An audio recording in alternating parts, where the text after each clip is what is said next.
Assalamualaikum warahmatullahi wabarakatuh. Shalom, Om Swastiastu, Namo Buddhaya, dan salam kebajikan. Halo teman-teman, perkenalkan kami dari kelompok 5 ingin mempresentasikan hasil kerja kelompok kami yang berjudul Text Planning. Pada kesempatan kali ini, saya Aida Akila selaku moderator tidak akan mempresentasikannya sendiri. Di sini saya ditemani beberapa rekan saya, yaitu ada Hilma Elia Musfiko dan Syifa Soliha. Pada video kali ini, kami akan membahas mengenai pembahasan pokok, yaitu yang pertama mengenai urgensi perencanaan bagi perusahaan, lalu yang kedua ada hubungan tax planning, creative accounting, dan legal planning, lalu yang ketiga bahasan pokok mengenai hubungan perencanaan pajak dan level manajemen di perusahaan, selanjutnya membuat perencanaan pajak secara komprehensif, dan pembahasan yang terakhir yaitu mengenai agresif tax planning. Urgensi perencanaan bagi perusahaan. Perencanaan adalah fungsi manajemen yang pertama dan terpenting. Itu dibutuhkan di setiap tingkat manajemen. Dengan tidak adanya perencanaan, semua kegiatan bisnis organisasi akan menjadi tidak berarti. Pentingnya perencanaan semakin meningkat mengingat ukuran organisasi yang semakin besar dan kompleksitasnya. Yang pertama itu ada perencanaan memberikan arah. Dengan cara ini, perhatian semua manajer akan terfokus pada pencapaian tujuan mereka. Ini akan membuat pencapaian target penjualan menjadi suatu kepastian. Dengan demikian, jika tidak ada tujuan, organisasi menjadi cacat dan tujuan ditetapkan di bawah perencanaan. Tanpa perencanaan, departemen dan perorangan harus bekerja lintas tujuan serta menghambat organisasi mencapai tujuannya secara efisien. Yang kedua, perencanaan mengurangi ketidakpastian. Dengan cara ini, resiko ketidakpastian di masa depan dapat diminimalkan. Misalnya, untuk menetapkan target penjualan, survei dapat dilakukan untuk mengetahui jumlah perusahaan baru yang kemungkinan memasuki pasar. Dengan mengingat fakta-fakta ini dan merencanakan kegiatan di masa depan, kemungkinan kesulitan dapat dihindari. 3. Perencanaan meminimalkan pemborosan dan kekosongan. Ini mengakhiri kekacauan dan kecurigaan. Dalam situasi seperti itu, koordinasi dilakukan di antara berbagai kegiatan dan departemen. Ini mengakhiri aktivitas yang tumpang tindih dan boros. Akibatnya, pemborosan bergerak ke arah nihil, efisiensi meningkat, dan biaya mencapai tingkat terendah. Misalnya, jika diputuskan bahwa sejumlah uang tertentu akan dibutuhkan pada bulan tertentu, manajer keuangan akan mengaturnya tepat waktu. Contoh, apabila aktivitas kerja dikoordinasikan sesuaikan rencana, ketidakefisienan akan menjadi jelas dan dapat diperbaiki atau dihilangkan. Yang terakhir, ada perencanaan menetapkan tujuan atau standar yang digunakan dalam pengendalian. Standar ditetapkan tentang pekerjaan mereka, waktu dan biaya, dan lain-lain. Yaitu ada, ketika para manajer melakukan perencanaan, mereka mengembangkan tujuan dan rencana. Selanjutnya, ketika mereka melakukan pengendalian, mereka melihat apakah rencana itu telah dilaksanakan dan tujuan terpenuhi. Yang terakhir, tanpa perencanaan, tidak akan ada tujuan yang dapat digunakan untuk mengukur atau mengevaluasi usaha kerja. Pokok pembahasan yang kedua itu ada hubungan perencanaan pajak dan level manajemen di perusahaan. Salah satu faktor penyebab adanya praktik manajemen laba di dalam perusahaan menurut teori agensi adalah karena terdapat perbedaan kepentingan antara pemilik perusahaan, manajemen, dan pemerintah. Selain faktor tersebut, manajemen laba juga dipengaruhi oleh faktor lain, yaitu perencanaan pajak atau tax planning. Hubungan antara perencanaan pajak dengan manajemen laba ialah dengan adanya perencanaan pajak maka perusahaan akan cenderung melakukan manajemen laba. Menurut Yusrianti tahun 2015, manajemen laba terus dilakukan untuk minimalisasi laba sebagai penentu besarnya pajak yang harus dibayar kepada pemerintah. Berikut ada contoh level manajemen, di mana level manajemen ini adalah hierarki dalam sebuah organisasi menurut status atau otoritas, mulai dari tertinggi hingga terbawah. 3 tingkatan yang khas adalah manajemen tingkat atas, manajemen tingkat menengah, dan manajemen tingkat bawah. Tingkatan tersebut menentukan bagaimana peran dan tugas terdistribusi di antara berbagai posisi manajer. termasuk kepada siapa mereka bertanggung jawab dan melapor dan siapa yang mereka memimpin. Selain itu, masing-masing juga memiliki fokus pada aspek berbeda atas area organisasi.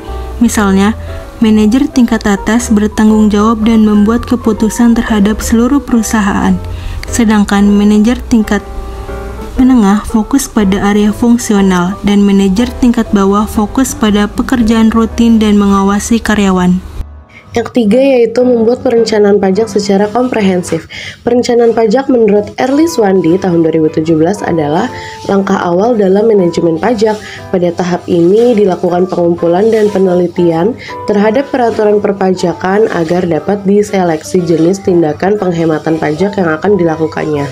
Pada umumnya, penekanan perencanaan pajak atau tax planning adalah untuk meminimumkan kewajiban pajak. Skema tax planning pada umumnya ada 5 strategi yang biasa dilakukan perusahaan dalam membuat perencanaan pajak. Yang pertama yaitu tax avoidance. Tax avoidance atau penghindaran pajak merupakan upaya perusahaan menghindari pengenaan pajak melalui transaksi yang bukan merupakan objek pajaknya. Contohnya yaitu perusahaan mengubah tunjangan karyawan dalam bentuk uang menjadi natura karena natura bukan objek pajak PPh 21. Yang kedua yaitu tax saving, upaya efisiensi beban pajak melalui pemilihan alternatif pengenaan pajak dengan tarif yang lebih rendah. Contohnya yaitu perusahaan melakukan perubahan pemberian natura kepada karyawan menjadi tunjangan dalam bentuk uang. Yang ketiga yaitu mengoptimalkan kredit pajak yang diperkenankan. Kebanyakan wajib pajak badan kurang mengetahui bahwa mereka dapat mengkreditkan pajak yang sudah dipotong, asalkan tidak menyimpang dari peraturannya. Yang keempat yaitu melakukan penundaan dalam membayar kewajiban pajak. Perusahaan sebagai wajib pajak dapat menunda pembayaran pajak pertambahan nilai atau PPN dengan menunda penerbitan faktur pajak keluaran hingga batas waktu yang diperkenankan. Khususnya untuk penjualan kredit, PPN dapat dibayar pada akhir bulan berikutnya setelah bulan penyerahan barang. Yang kelima yaitu menghindari pelanggaran atas peraturan perpajakan. Wajib pajak badan harus menguasai peraturan pajak yang berlaku agar terhindar dari timbulnya sanksi perpajakan berupa sanksi administrasi seperti denda, bunga, atau kenaikan hingga sanksi pidana. Yang keempat yaitu hubungan tax planning, creative accounting, dan legal planning. Perencanaan pajak atau tax planning pada umumnya perencanaan pajak atau tax planning merujuk kepada proses merekayasa usaha dan transaksi wajib pajak agar utang pajak berada dalam jumlah yang minimal, tetapi masih dalam bingkai peraturan perpajakan. Perencanaan pajak adalah langkah awal dalam manajemen pajak yang dimana dalam tahap ini dilakukan pengumpulan dan penelitian terhadap peraturan perpajakan dengan maksud dapat diseleksi jenis tindakan penghematan pajak yang dilakukan. Creative accounting adalah semua proses di mana beberapa pihak menggunakan kemampuan pemahaman pengetahuan akuntansi termasuk di dalam standar, intervensi, teknik, dan juga sebagainya, kemudian menggunakannya untuk memanipulasi pelaporan keuangan guna mengubah laporan keuangan dalam perencanaan pajak. Yang selanjutnya yaitu legal planning. Salah satu praktik dalam manajemen perpajakan ini dilakukan dengan tetap mematuhi peraturan perpajakan yang berlaku alias legal. Legal di sini artinya yakni penghematan pajak dilakukan dengan memanfaatkan hal-hal yang tidak diatur oleh undang-undang atau loopholes sehingga tidak ada pelanggaran konstitusi atau undang-undang perpajakan yang berlaku. Selanjutnya, hubungan tax planning, creative accounting, dan legal planning. Tax planning akan lebih optimal jika dikaitkan dengan pemahaman yang baik terhadap standar akuntansi. Pemahaman yang baik ini akan berefek pada creative accounting. Namun, dari sisi negatifnya, hal tersebut dapat berakibat pada aggressive accounting. Ada kalanya tax planning akan sejalan dengan creative accounting ketika tujuannya adalah menghemat pajak dengan cara mengurangi laba. Di sisi lain, tax planning berbanding berbalik dengan creative accounting ketika creative accounting diterapkan untuk meningkatkan laba entitas yang juga menjadi wajib pajak. Hubungan antara perencanaan pajak dengan manajemen laba ialah dengan adanya perencanaan pajak, maka perusahaan akan cenderung melakukan manajemen laba. Manajemen laba terus dilakukan untuk meminimalisasi laba sebagai penentu besar pajak yang harus dibayar pada pemerintah.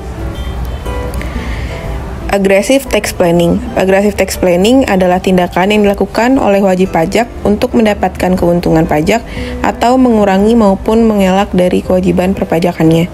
Tujuannya untuk menjaga likuiditas perusahaan atau memanipulasi penghasilan di bawah batas yang disyaratkan untuk membayar pajak.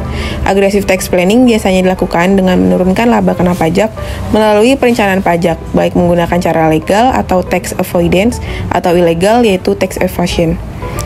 Contoh kasus tax planning, kegiatan membangun sendiri PT Magetan Jaya mendirikan bangunan untuk kegiatan usahanya di bidang properti seluas 400 meter persegi di daerah Mampang Perapatan, Jakarta Selatan. Pembangunan tersebut dilakukan oleh salah satu pemborong yang juga berdomisili di daerah Mampang yang belum dikukuhkan sebagai PKP. Biaya yang harus dikeluarkan pada bulan Januari 2012 adalah 1M, termasuk pembelian tanah sebesar 400 juta dan PPN sebesar 150 juta. Berapakah PPN yang harus dibayar PT Magetan Jaya pada bulan Januari membangun sendiri yang dilakukan tidak dalam kegiatan usaha atau pekerjaan atau kegiatan bangunan baik yang dilakukan oleh orang pribadi atau badan yang dilakukan oleh tukang batu atau tukang kayu harian atau pemborong bangunan yang belum atau tidak dikukuhkan sebagai PKP yang hasilnya digunakan sendiri atau digunakan pihak lain. Berdasarkan PMK nomor 39 tahun 2010 yang juga diatur dalam Per 27 PJ 2010 yang menjadi dasar pengenaan pajak atau DPP adalah 400% dari seluruh pengeluaran atau termasuk PPN pada bulan yang bersangkutan tidak termasuk harga perolehan tanah. Jawabannya adalah tanpa tax planning, jumlah PPN yang terhutang yaitu sebesar 10% dikali 40% dikali jumlah pengeluaran atau kecuali harga tanah, yaitu 10% dikali 40% dikali 1M dikurang 400 juta, hasilnya adalah 24 juta. Dengan tax planning, PT Magetan Jaya mengalokasikan atau mengkapitalisasikan harga pembelian bangunan ke harga pembelian tanah sebesar 100 juta, sehingga harga tanah menjadi 500 juta, atau 400 juta ditambah 100 juta. Jumlah PPN yang terhutang yaitu 10% dikali 40% dikali 1M sama dengan 500 juta. Hasil yang diperoleh adalah 20 juta. Jadi dengan tax planning, PT Magetan Jaya dapat menghemat biaya pajak sebesar 4 juta rupiah.